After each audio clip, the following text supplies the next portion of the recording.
안녕하세요. 하늘가족 여러분. 함께 말씀을 통해 하늘 생명과를 맛보는 시간이 되었습니다. 이번 주는 제8과 자유롭게 누리는 쉼에 대하여 엘리야와 중풍병자의 삶을 통해 공부하겠습니다. 먼저 기억절을 함께 읽어볼까요? 시편 27편 1절 말씀입니다. 시작! 여호와는 나의 빛이요 나의 구원이시니 내가 누구를 두려워하리요. 여호와는 내 생명의 능력이시니 내가 누구를 무서워하리요. 이번 주 교과를 통해 함께 배울 단어는 치유입니다. 치유는 치료하여 낫다, 치료를 받고 병이 낫는다는 뜻입니다. 그렇다면 이 시간에는 치유의 한자풀이를 통해 구속사적인 의미를 살펴보겠습니다. 치유는 다스릴 치자와 병나을 유자가 합쳐진 단어입니다. 다스릴 치자는 물수자와 별태, 기뻐할 뜻자가 합쳐졌는데요. 물을 기쁘게 흐르게 하는 것은 홍수의 피해를 막을 수 있게 수리시설을 잘 하여서 물을 관리하는 것입니다. 세차게 흔들리는 물도 혼자 내버려두면 언제 어디서고 수평을 유지하려고 합니다. 우리가 물과 같은 마음으로 몸이나 가정, 직장, 사회, 나라를 다스리면 억지로 누르지 않고 부드러움으로 채우기 때문에 모두 고르게 되어서 평안하게 되고 건강하게 될 수 있습니다. 병나을 유자는 병들어 기댈 역자와 더욱 유자, 넘을 유자, 그 다음에 마음 십자가 합쳐진 단어입니다. 병들어 기댈 역자는 나무 조각 장자와 머리 돛자가 합쳐졌는데요. 이것은 병들은 환자가 침상에 머리를 대고 누워있는 모습으로 생각할 수 있습니다. 더욱 유자는 너물 유자로도 사용되고 있는데 들립자와 한일자, 몸을 나타내는 육달월, 그 다음에 도랑교자가 합쳐진 단어입니다. 이것은 성서적으로 6월절에 애굽 사람들에게 재앙을 내리려고 천사가 지나갈 때에 이스라엘 백성들은 집 대문의 인방과 좌우 문설주에 어린 양의 피를 발랐고 천사가 어린 양의 피를 보고 그 집을 넘어가서 장자의 생명을 보존할 수 있게 되었습니다.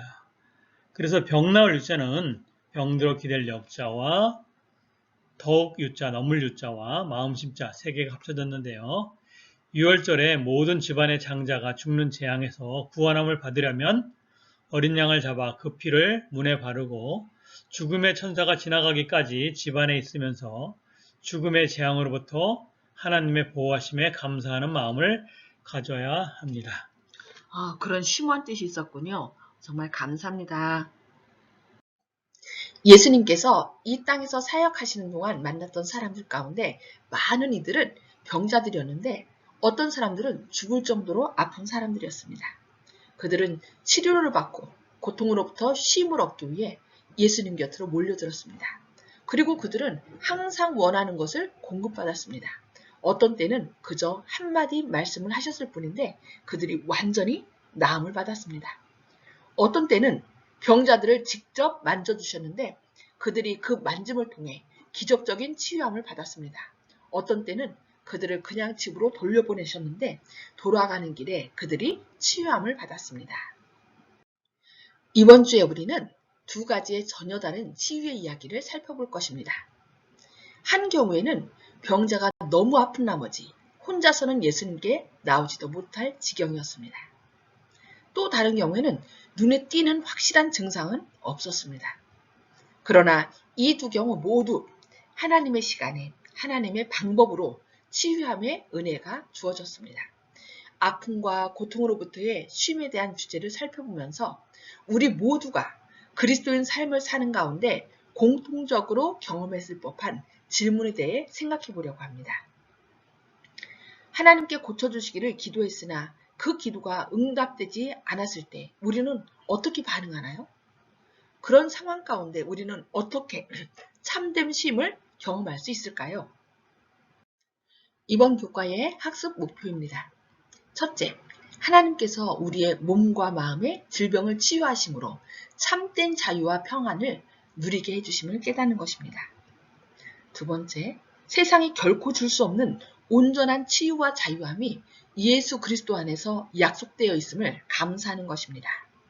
세 번째, 죄로 인해 망가진 우리의 삶을 하나님의 손에 맡기고 믿음으로 살아가는 것입니다. 치유가 되는 쉼. 몸이 아플 때야말로 쉬어야 할 때입니다. 몸이 면역 체계를 회복시킬 수 있도록 우리에게는 육체적인 쉼이 필요하며 정신적인 쉼도 필요합니다. 그러나 사람들은 문제가 생기면 이것이 과연 누구의 잘못 때문인가를 추궁하곤 합니다. 우리는 자신의 죄 때문에 괴로움을 당하며 모든 사람들도 그가 지은 죄 때문에 고통당한다고 생각했으며 친구들에 의해 예수님께 나온 한 중풍병자를 통해 병자에 대한 하나님의 뜻을 살펴볼 것입니다. 죄악 세상에 사는 동안 우리가 이해할 수 없는 육신의 질병은 피할 수 없는 현실입니다.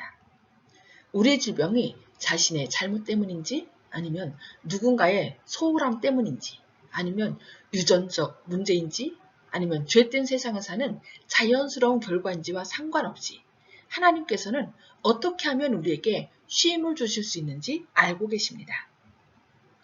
우리가 해결할 수 없는 질병의 문제 앞에서 그렇게 된 원인을 찾는 것보다 더 중요한 것은 그러한 상황 속에서도 우리에게 쉼을 주실 수 있는 하나님을 만나는 일입니다. 근원부터 치유하심.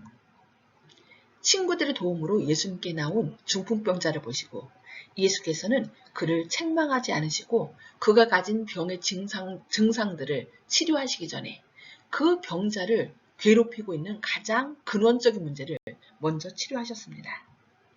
예수께서 저희의 믿음을 보시고 중풍병자에게 이르시되 소자야 내 죄사함을 받았느니라. 예수님은 질병의 뿌리를 치료하셨습니다. 중풍병은 하나의 증상일 뿐이었고 그 병의 원인은 내부에 있었습니다. 중풍병자는 죄의 용서를 받고 죄책감으로부터의 자유가 필요했던 것입니다.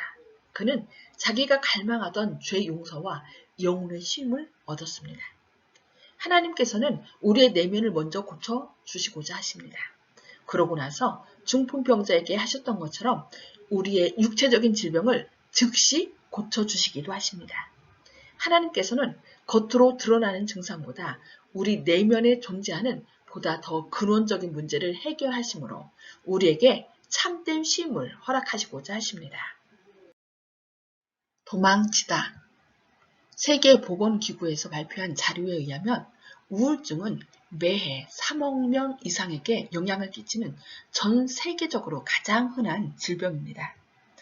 하지만 안타깝게도 우울증은 믿음 없음의 증거로 보일 수 있기 때문에 기독교 안에서 잘 언급되지 않았습니다.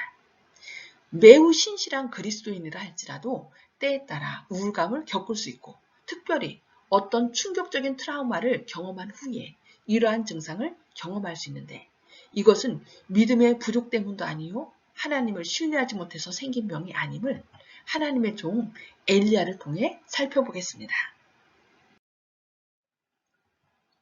엘리야는 수백 명의 거짓 선지자를 두려워하지 않고 갈멜산에서 하나님의 영광을 드러냈습니다. 그러나 이세벨이 그를 위협하여 죽이려 하자 그는 겁에 질렸습니다. 그는 무서워 목적 없이 걷고 뛰어서 이스라엘과 유다 땅 경계선을 넘어 도망을 갔지만 여전히 안전하다고 느끼지 않았습니다. 엘리야가 믿음이 없었기 때문인가요? 아닙니다. 이세벨이 엘리야가 한 그 큰 능력의 역사를 보고도 회개하지 않고 오히려 엘리야를 죽이겠다고 했기 때문에 갑자기 우울증에 빠진 것입니다. 엘리야는 그 상황에서 올바르게 생각할 수 없었습니다. 쉬어야 했지만 어디서 어떻게 쉬어야 할지 몰랐습니다. 그래서 문제에서 무작정 도망쳤습니다. 엘리야의 경우처럼 아무리 신실한 하나님의 백성이라 할지라도 상황에 따라 얼마든지 우울감에 빠질 수 있으며 그러한 현실을 벗어나기 위해 도망칠 수 있음을 기억해야 합니다. 여기에 중요한 교훈이 있습니다. 우리는 낙담하거나 우울증에 걸린 사람들을 판단해서는 안 되고 그들에게 용기를 줘야 합니다. 지쳐서 더는 달릴 수 없게 됨. 엘리야는 너무 지쳐서 더는 달릴 수가 없었고 자신이 도망간 것을 뒤돌아보면서 나는 내 조국의 개혁을 내팽개쳤어. 하나님이 크게 실망하셨을 게 분명해. 아마도 이쯤에서 내가 죽는 게 더 나을 수도 있어 라며 위축되기 시작했습니다. 그는 마침내 도망치는 것을 멈추고 자기 생각을 되돌아보며 다시 기도했습니다. 지금 내 생명을 거두시옵소서. 나는 내 조상들보다 낫지 못하니이다. 그의 기도는 짧았지만 하나님이 응답하실 기회였습니다. 때때로 우리는 하나님이 내 옆에 계시다고 느끼지 못하거나 나는 모자란 사람이라고 생각할 수 있습니다. 하지만 하나님은 언제나 우리 곁에 계시며 사랑과 부드러운 눈으로 우리를 바라보고 계십니다. 여호와는 마음이 상한 자를 가까이 하시고 충심으로 통회하는 자를 구원하시는도다. 시편 34편 18절 말씀. 쉼 그리고 그 이상의 것. 하나님께서는 엘리야가 육체적인 것뿐만 아니라 감정적으로도 매우 지쳐 있으며 엄청난 무게의 죄책감을 짊어지고 있음을 아셨습니다. 엘리야는 영혼의 쉼을 얻기 전에 몸이 쉬기 위해 먹고 잠을 자야 했습니다. 그런 다음에야 그는 하나님을 만날 준비가 되었습니다. 하나님은 엘리야가 자신의 삶을 돌아보게 하시고 따라오게 하셨습니다. 엘리야의 삶은 광야 로뎀나무 그늘에서 끝나지 않았습니다. 하나님은 그에게 고요한 작은 음성으로 새로운 임무를 주셨습니다. 이스라엘의 영적 개혁을 강구하는 7,000명을 찾고 새 후계자도 만날 것이었습니다. 이 땅에서 엘리야 이야기는 불수레를 타고 승천하는 것으로 끝났습니다. 이와 같이 우리도 우리의 삶이 어두워질수록 쉼을 얻기 위해 하나님께 더 가까이 나아가야 합니다. 선지자왕 162쪽 말씀입니다. 모든 사람은 살면서 엄청난 실망과 삶이 바닥을 치는 낙담을 경험할 때가 옵니다. 슬픔이 하루 일과이고 과연 하나님이 이 땅에 사는 당신의 자녀들을 사랑하시는지 믿을 수 없는 날들, 고통이 영혼을 괴롭히고 죽는 게 사는 것보다 더 나은 것처럼 보이는 날들, 그때 많은 사람들이 하나님을 붙잡지 못하고 의심의 종이 되어 신앙을 잃어버립니다. 이럴 때에 우리가 영의 눈으로 하나님의 인도하시는 손길을 알아차릴 수 있다면 천사들이 우리를 우리 자신으로부터 구원하려고 애쓰고 영구한 산보다 더 든든한 터 위에 우리 발을 놓아주려고 열심히 일하는 모습을 경험하면 새 믿음과 새 생명이 솟아나는 것을 경험하게 될 것입니다. 이번 교과의 요약과 결론입니다. 하나님께서는 우리가 이 세상에 살면서 경험하는 육신의 질병뿐만 아니라 보이지 않는 마음의 질병까지 잘 알고 계시며 그 문제를 해결하기 위한 답을 갖고 계십니다. 우리가 그 문제들을 하나님 앞에 있는 그대로 내려놓고 도우심을 구할 때 하나님께서 치유해 주시고 자유함을 주십니다. 하나님께서 주시는 참된 쉼을 누리시는 한물가족 되시기를 바라며 교과 공부를 마치겠습니다. 끝까지 경청해 주셔서 감사합니다.